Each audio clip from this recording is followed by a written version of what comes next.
I remain concerned. You know, a lot of people say, you know, we ought to cross that bridge when we get to it. Ladies and gentlemen, we're at the bridge. We have now obtained what we believe is the email that the Trump team sent out to their political officials assigned to the federal agencies. This email was sent after normal business hours on the evening of Friday, January 13th. It directed Trump staffers to make the calls, and I quote, "tonight," end of quote, in all capital letters and later in bold. They were instructed to tell the IGs that they were staying over into the Trump administration only, and I quote, "on a temporary basis," end of quote. The email also references vetting the IGs, but does not explain on what basis. This email demonstrates that these calls were not isolated incidents. These calls were not isolated incidents. This was a coordinated campaign to target inspectors general that someone in the Trump team planned, approved, organized, and executed across multiple agencies. The problem is that we still do not know who. Whoever approved these calls had absolutely horrendous judgment and should not be allowed anywhere near the reins of power. We also still do not know who ultimately reversed this terrible approach.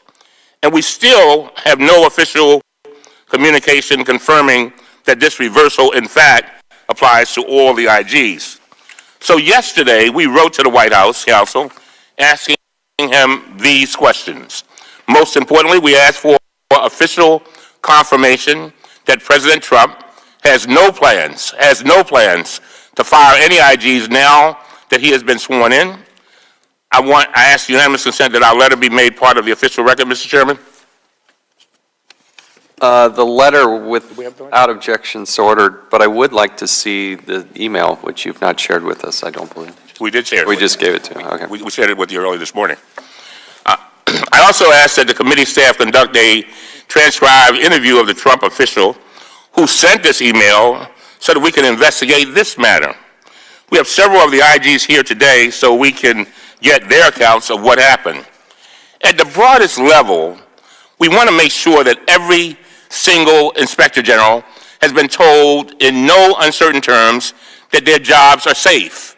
Unfortunately, these actions are part of a troubling pattern of misguided and politically motivated attacks on government watchdogs, ethics experts, law enforcement officials, and career government employees.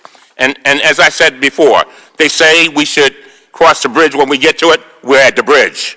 In December, the Trump team sent a questionnaire to the Energy, and listen to this.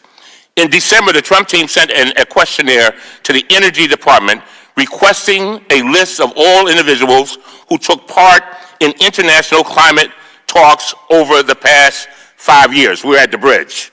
In January, White House Chief of Staff Reince Priebus issued a veiled threat to the director of the Office of Government Ethics that he quote, ought to be careful, unquote, unquote.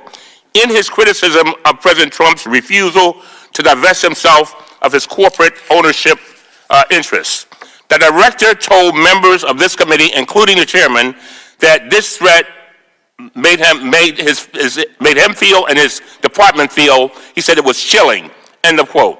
Just last week, Trump administration officials violated multiple federal laws by imposing gag orders on the communications of federal employees, including, in some instances, communications with Congress. We're at the bridge.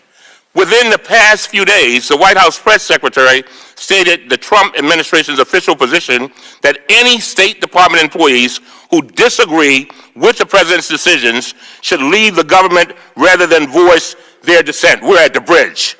And on Monday, after the acting attorney general concluded that the president's executive order banning Muslims from entering the country may not be legal, the president fired her for saying so. What we are witnessing, ladies and gentlemen, simply is not normal.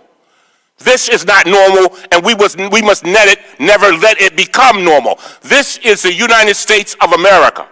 We have a Constitution, and we must be the guardians of that Constitution. And as I close, this has only been a few weeks. These actions cannot be tolerated by those of us who have as our core mission rooting out waste, fraud, and abuse. And this should be something that concerns all of us. Federal employees fear what is happening and what may be next to come. We will rely on our inspector generals more now than ever. There was just an article in the Washington Post this morning, I think it was, that talked about the many employees who are now going to inspector generals because they're afraid. And so your jobs become very, very, very significant, even more significant than they've ever been, because people see you as the last line of defense. And I hope that all of my Republican and Democratic colleagues will join together in a bipartisan manner to support our inspector generals in their mission. And let me say this, I thank the chairman because he has been one of the strongest folks on this committee to make it clear that we will protect whistleblowers, that we will protect federal employees, that we will protect those who want to make our government the best that it can be. He has also been a strong advocate for marching forward to make sure all of us make this our great nation a more perfect union. And with that, I yield back.